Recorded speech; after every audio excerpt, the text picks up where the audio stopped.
Hey everyone, I'm Michael Album, and today I'm joined by Emil Shore. And today, as our guest, we have Joel Jensen with Tax Sentry. And Joel is a tax expert and guru, and is going to be talking to us today about what we as investors need to know about income taxes and how to strategize and plan for our taxes so that we can come out ahead.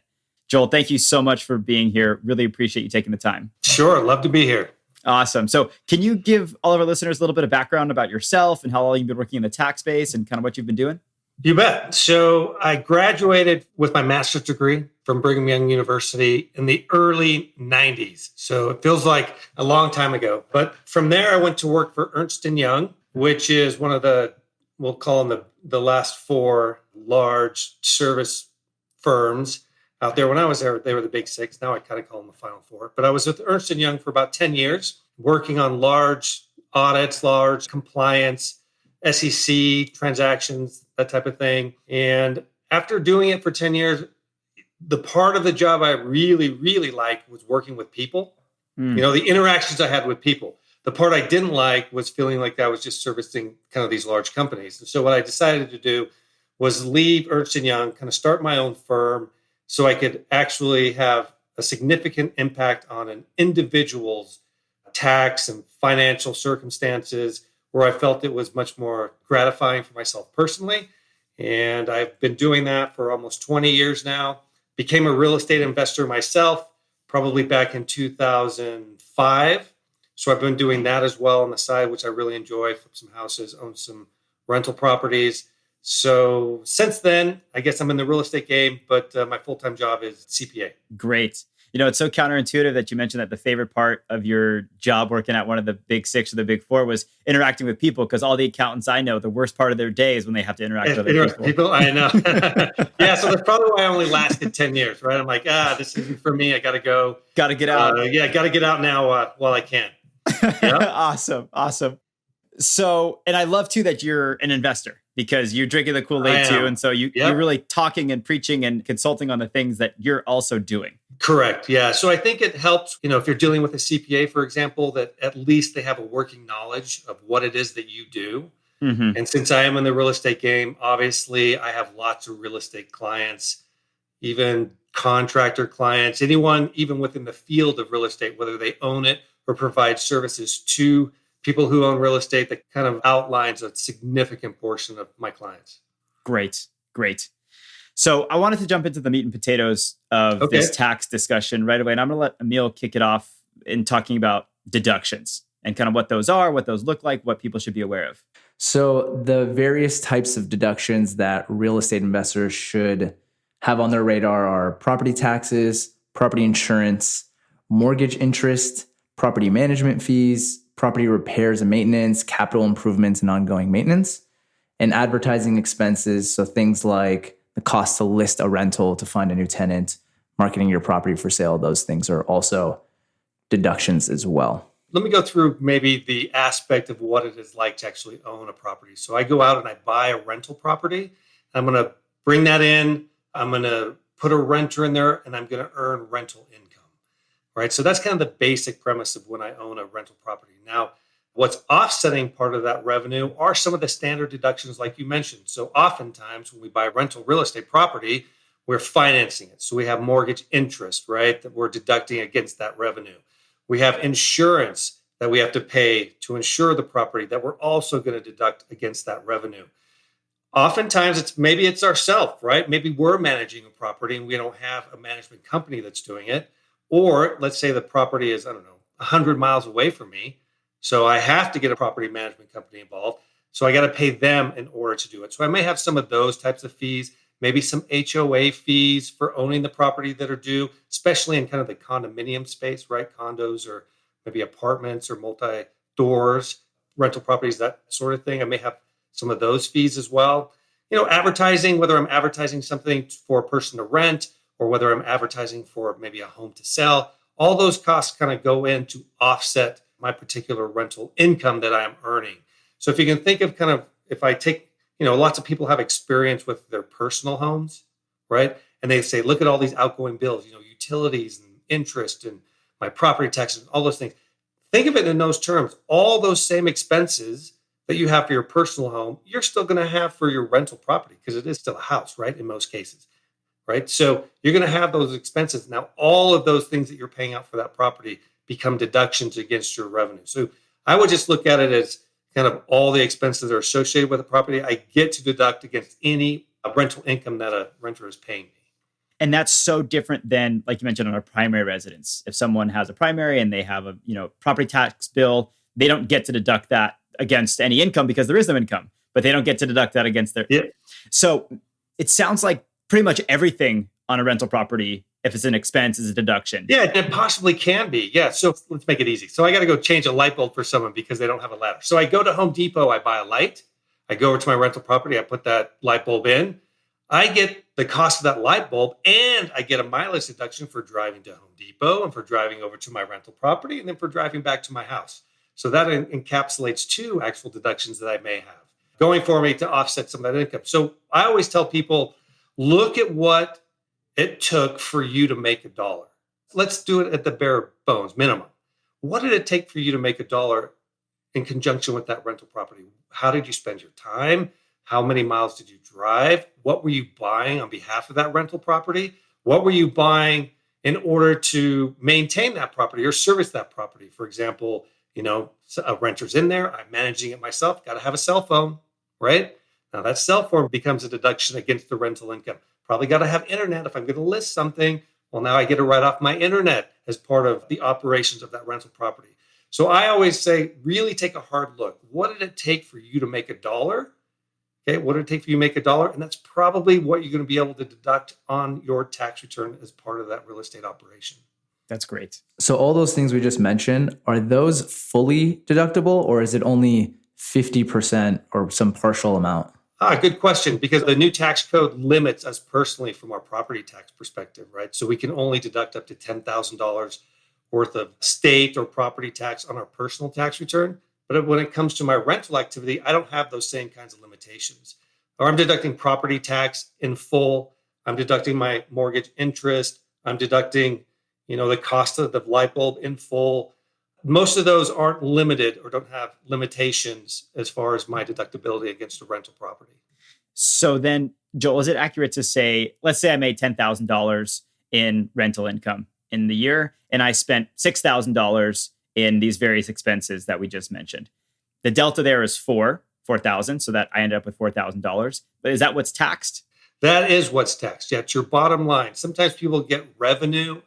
I'm an accountant, right? So I kind of speak in the accountant language. So sometimes people think revenue. Oh, I'm taxed on revenue. This renter just paid me $24,000. Now I got to include $24,000 in my income tax return, and that's what I'm taxed on. But in actuality, what happens is you're taxed on the net. Okay, so I take maybe that $24,000, or in your case, the $10,000. I deduct the $6,000. I'm only taxed on the $4,000, not on that top line number. Great. Super, super powerful. And so that kind of leads in actually to the next point that I want to talk about, which is this thing called depreciation, which I think most investors have heard about, maybe not sure how to use or what it actually means. So can you give everyone an idea and a breakdown of what depreciation is and how we can use it to our advantage? Sure. Now, I will say this. If I own a rental property, you must take depreciation expense. It's not something that you can leave off. I've seen tax returns that were given to me after the fact of rental operations from people that wanted me to review it. And then I look at depreciation and there's no depreciation. So know that you have to depreciate a rental property.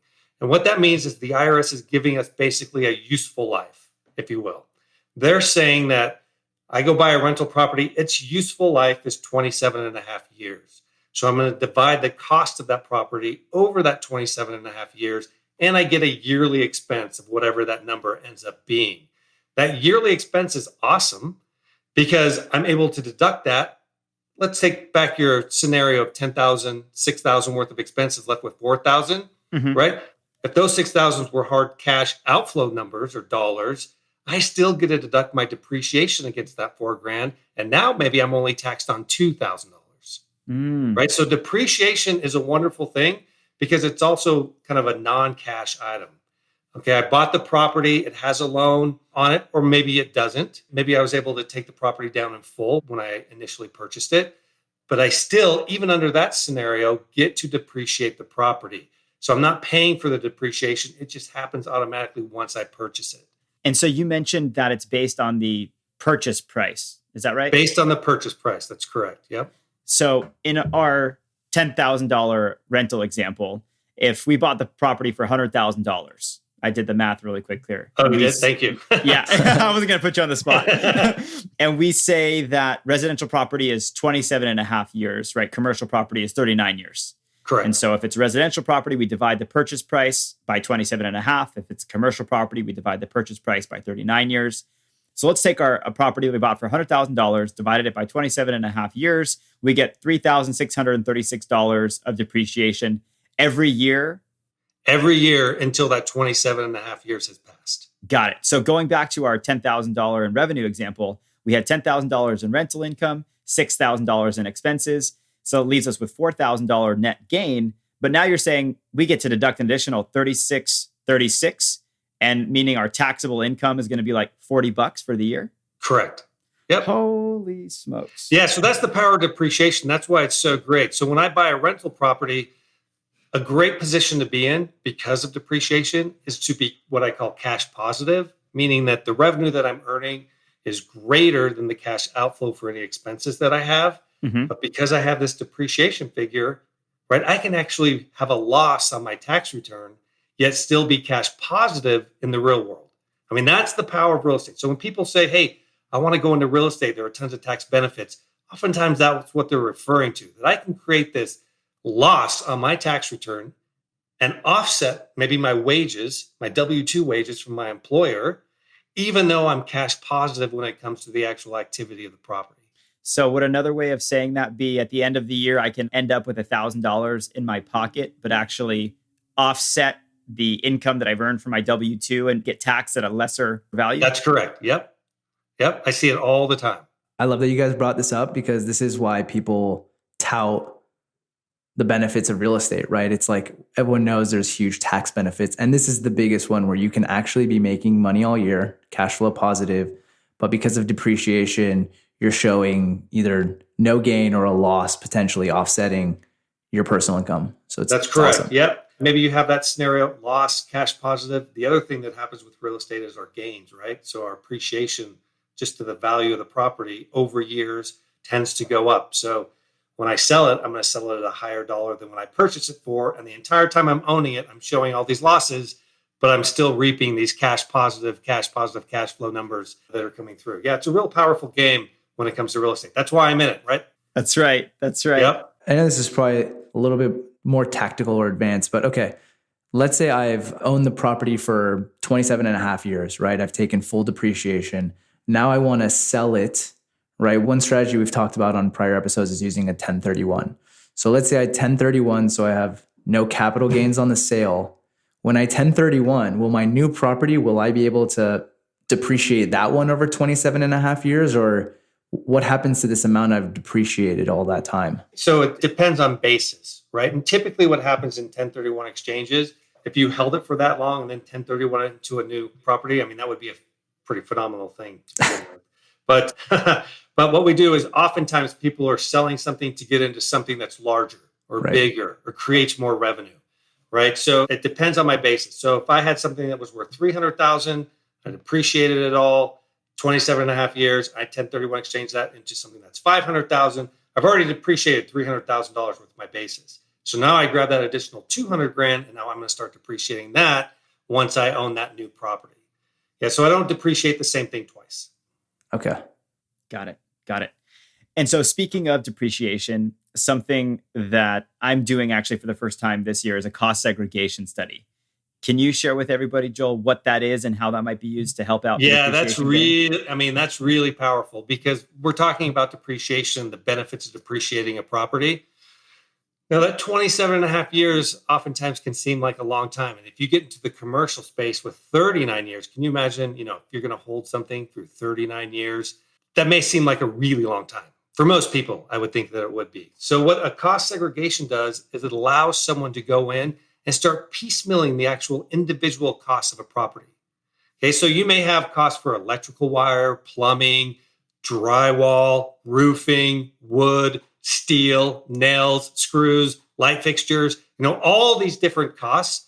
Now, and realistically, a light's not going to last 27 and a half years. So what a cost segregation does is it breaks down a home into all its individual components and then assigns lives to those individual components. So rather than depreciating 100% of the cost over 27 and a half years, you may be able to have a bunch of costs that you're depreciating over 5 years or over 15 years. You're accelerating that depreciation. You're taking more of it up front, again, to maximize that possible loss that you have. So when anyone buys a property, I say, look into cost seg. I mean, it's a great way to accelerate those numbers to get a whole lot of loss up front. Because oftentimes people are looking at holding rental properties, 5 years, 10 years, 15 years. Then maybe they want to cash out for the appreciation or get into something else. But it allows during those holding periods to take advantage of as much loss as possible. Are there professionals who just help you do, how do you even do that? There are actually, yeah, there are professionals. You don't have to do it yourself. I mean, these things actually don't even cost that much. In fact, I had a client who, okay, it's all relative in terms of cost, but he purchased a $2 million commercial building. Okay, $2 million. He did the cost segregation on that study. I think it only cost him about $7,000. And I was able to save him upwards of $60,000 on his tax return. Wow. Okay, so that's the power of that cost seg study. They're not that expensive. And sometimes people say, oh, I didn't buy a $2 million property. I was just buying a residential home that only cost me, $350,000 or $400,000 or something. Still do the cost segregation study. You don't know how long you're going to hold the home, right? Most people don't hold it 27 and a half years. So go and do it, accelerate your depreciation, take a bunch of those expenses up front while owning the property. Michael, can I ask you, why did you decide, I know you have several properties, why did you decide to do a cost segregation on this one specifically? Yeah, so it's a great question. I was doing a bunch of rehab, like a ton of rehab on both the properties that I'm doing these cost segregations on. And it was just reading about tax strategies and things to do with properties that you've rehabbed. And this came up as one of the best things to do because, like Joel was mentioning, so much of the rehab is the stuff, the baseboards, the flooring, light fixtures, plumbing, all that kind of stuff. So if I can get some of those benefits back for the cost that I had to spend to do the rehab, that's huge. And so, Joel, did I understand you to say that you can do a cost segregation study even if you haven't done any kind of rehab? You can just go buy a property. Yeah, even if you go buy a property, you can do a cost segregation on that property, even without rehab. So I would always tell people, look at that really, really, give it a good look because it's probably going to be worth your while. That's great. And so we mentioned about how that depreciation is captured and addressed in terms of basis when we do a 1031 and step up into something else. But let's say someone's owned a property for 10 years, they've taken depreciation on it the whole time, and then they're just looking at being done with real estate investing. They sell the property, they're going to pay the capital gains because it's been some appreciation. What happens to that depreciation? It can't just go away, right? It doesn't go away. So it's what we call it recaptures. So the depreciation that you take over time when you sell the property recaptures or it comes back into income and I'm taxed on it. Okay. That's what ends up happening. Yeah. Okay. But it's a good trade-off because as revenue is coming in and cash is coming in, I want those deductions. And when I sell my house for the gains that I'm going to make off of the appreciation of that house, that's when I have the cash and it's easier for me to afford than the tax on those numbers, right? On that recapture. So when I have the cash, go ahead and I'll take the recapture. When I'm having that little bit of income come in, I want the expense to offset it. That's a great point. Makes sense. Yeah. I was just wondering, what's the difference if you're taxed on it now or taxed on it later? That's the whole 401k. It's all a cash flow projection, right? It's all dealing with my cash flow. I want the cash flow as much as I can right now, and then hit me with it later when I have a big abundance of a one-time cash coming in. Got it. Makes total sense. Okay. I want to shift gears here a little bit and talk about passive income versus pass-through deductions. So can you walk us through that, Joel, and what the difference is and why it's relevant for people? Yeah. So excluding capital gains, when we're talking about income from operations, really, I'm just going to narrow it down to two. We call them active and passive. Okay. Passive income deals with the rental side of real estate. And the reason people like it so much is because there's no self-employment tax associated with it. So in essence, it comes to us as cheaper income. So if I have a retail operation or something where I'm just going out and I'm selling widgets, that I put together, that's all active income. So if I make $100,000, I have to pay self-employment tax on that $100,000. On the flip side, with passive income, rental real estate again, let's say I make $20,000 off of that rental real estate. I don't pay any self-employment tax, which is roughly about 15% on that income. And that's on top of income tax, by the way. So it comes to me cheaper. It's cheaper income for me to make. So people love it. As much passive income as you can get because it's cheaper income, take it. Interesting. So if someone, just to reiterate, if we got rid of the self-employment thing, if I'm making 100 grand at my W-2 job and somebody else is making 100 grand in passive income after all of the expenses, right? After depreciation, all that good stuff, that's their taxable income, and my W-2 is 100 grand. The person who has the investment income, the passive income, is going to walk away with more dollars. Correct. Oh, if your head just didn't explode, go back and listen to that again. So that's exactly right. The person with the passive income will come out ahead every time. I'm so glad you made that point, because I think a lot of us think when we're thinking about our ultimate goal of how much passive income do I need to be financially independent or whatever, it's actually less than what you'd need from your W-2. That's correct. If you're making whatever, 100 grand, 150 grand, whatever it is, you don't need to make that much in passive income. It's actually less because you're taxed differently. That's right. It's cheaper income. It goes a lot further. Love that. Great point. Love that. Anything else we should know about passive income or passive deductions? No, that's probably the biggest thing. Just the difference between active and passive. I mean, that's kind of the best thing to know about those two. Yeah. Perfect. Okay. So Joel, now I want to shift to talking about something that we mentioned previously about capital gains instead of income taxes. And so can you tell us, what is a capital gain and why is it important to know about and how is it taxed? Yeah, so a capital gain just means when I sell an asset, they have a different tax classification for rates of how I will be taxed on the gain that I make from the sale of that asset. In rental real estate, when I own a property, I earn rental income during the time that I own that property. When I sell that property, the gain that I make off that sale is based on the capital gains rates. And typically, it's much cheaper, than ordinary income again, or active income again.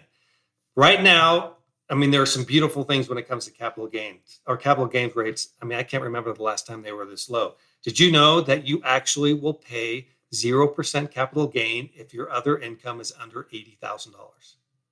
Now, there is a great tax strategy and planning to go through for timing on when maybe it may make a whole lot of sense to sell a rental property.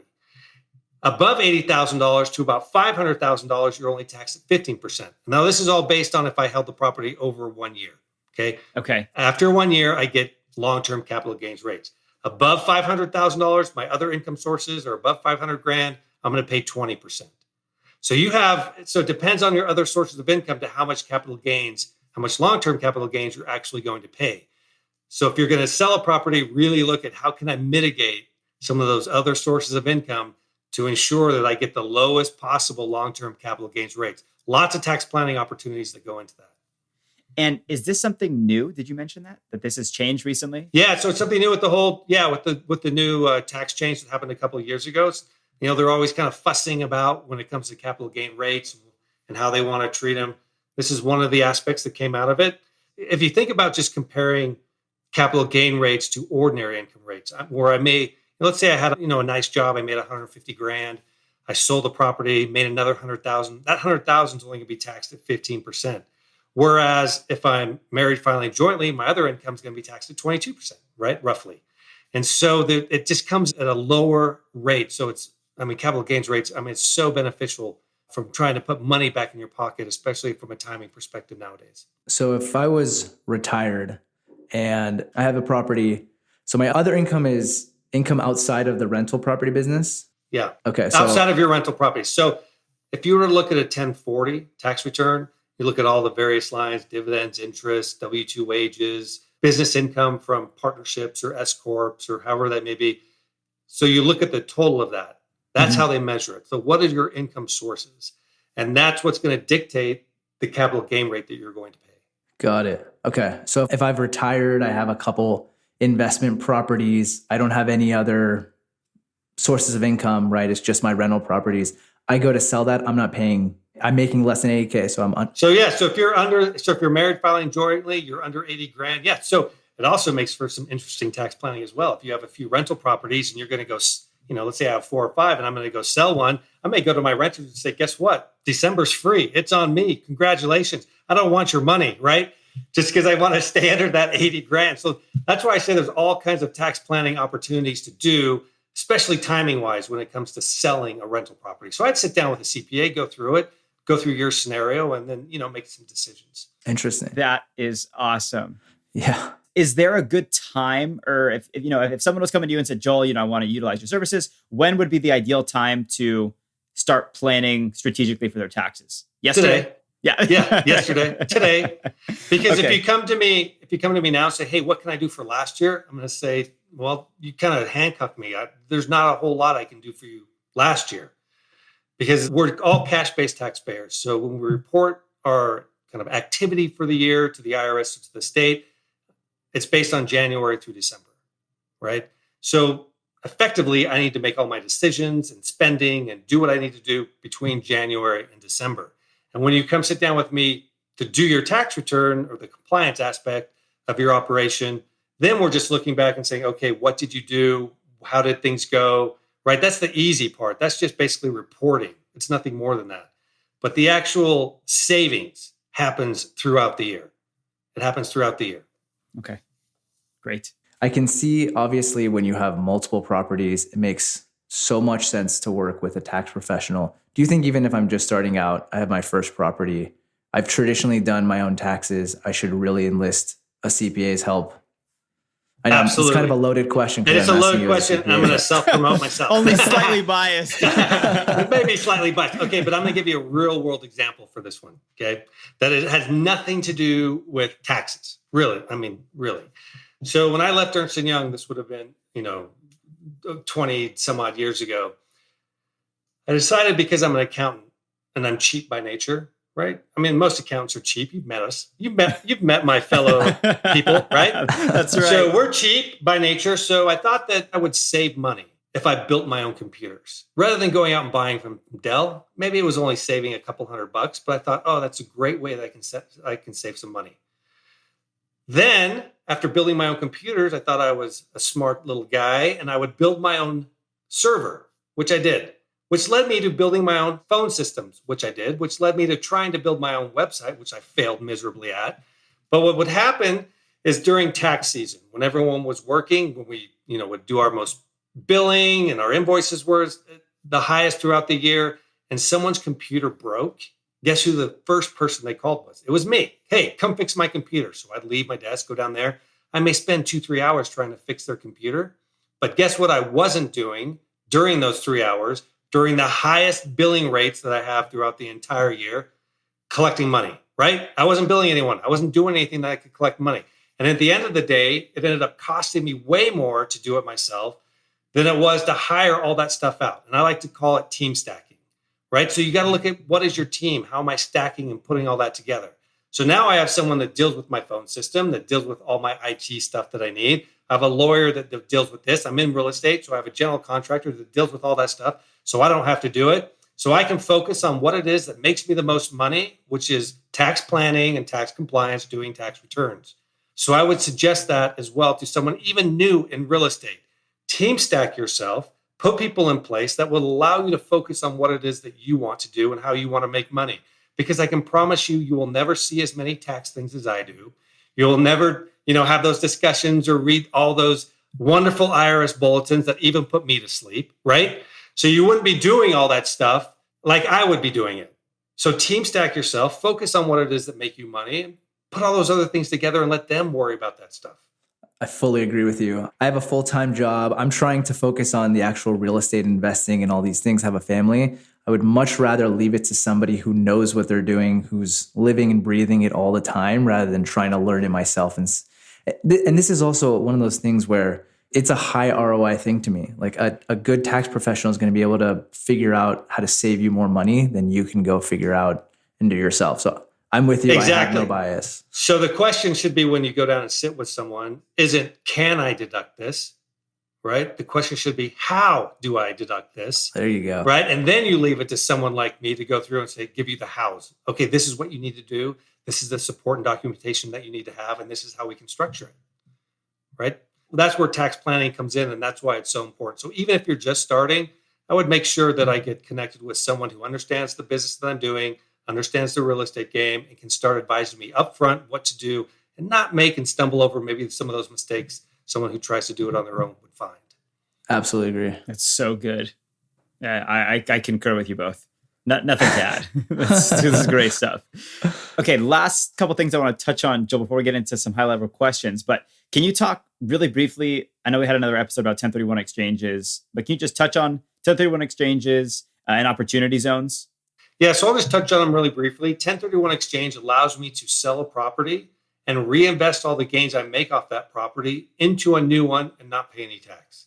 So essentially, it improves my buying power, right? Great. So I'd say I owned something for 200 grand. I sold it for 300 grand. That $100,000 worth of gain, I just invest the whole 300 grand into a new property, and it reduces the cost of that property, effectively improving my purchase power. So it's a tax deferment strategy that can work really, really well for people. Great. From an opportunity zone standpoint, well, that can get really complicated. So let me just leave you with 2 points, and maybe people can remember this. First of all, opportunity zones are for those economic distress communities. I mean, often they are identified, and you can find them. You can do searches online to find out where the opportunity zones are located. But what the IRS tries to do is give you some type of benefit if you're willing to go into those opportunity zones and make investments into businesses. The issue that you need to be aware of is that first, 50% of your income has to come from the opportunity zone for that company.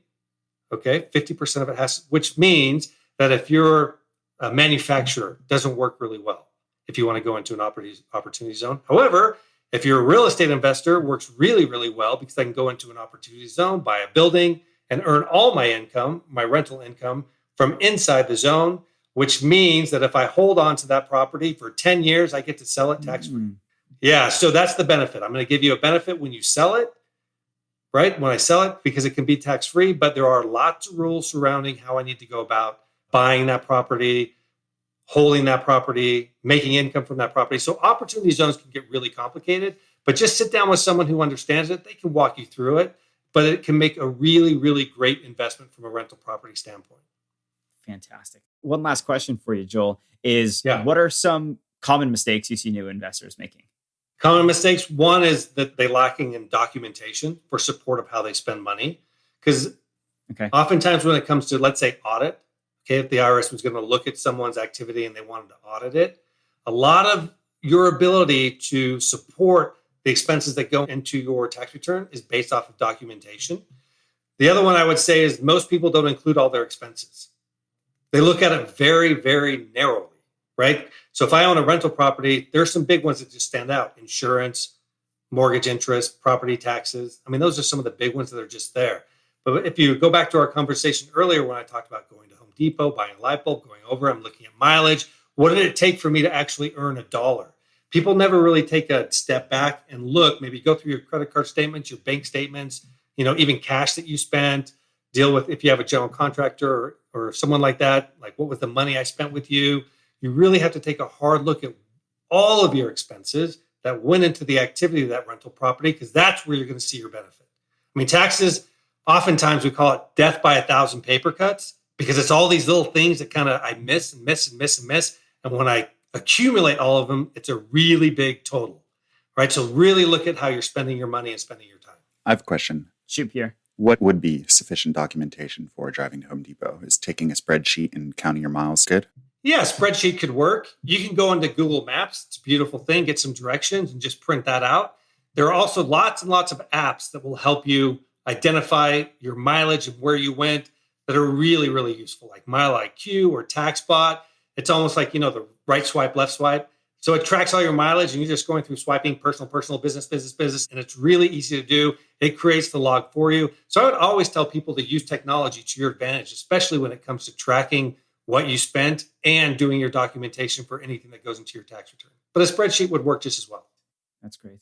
Okay, so now we'll move on to the section of the show that we call the quick fire questions. So these are going to be kind of yes or no, either or type questions. You ready, Joel? Go ahead. High property taxes or high income taxes? High property taxes. Because you can deduct them, right? Because I can deduct them. Yep. Love it. High rent growth or low vacancy? Low vacancy, it's easier for me to manage my cash. Nice. Consolidation or diversification? I like diversification because I just think it's more fun. Cash flow or appreciation? I take cash flow. I want $1 today. Love it. Local or remote investing? Ooh, that's a good one. I go where the deal is, so I don't care. All right. Single family or multifamily? Multifamily, because basically in that instance, I'm just adding zeros, but doing the same thing. Yep. Turnkey or master project? Oh, that's another good one. I'm going to say, well, nowadays, based on the situation, I'm going to do turnkey. But under normal circumstances, I would like a master project, just again, because I think it's more fun. Okay, great. Last two, midnight oil or early bird worm? Early bird worm for sure. Awesome. And then text message or email? Text message. Yeah, my email inbox gets over flooded with emails.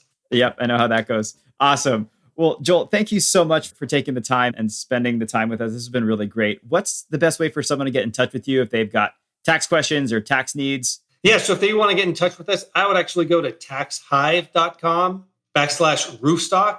You can sign up. We'd love to talk to you for 30 minutes. We'll give you a free consultation. Maybe we can improve some of the stuff that you're doing, give you some suggestions, whatever it is that you would like to do. But we're happy to help and give you any advice we can on an individual basis. I think it can be a little more relevant that way.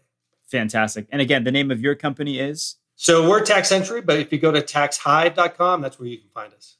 Fantastic. HIVE. HIVE. Great. Emil, any final thoughts?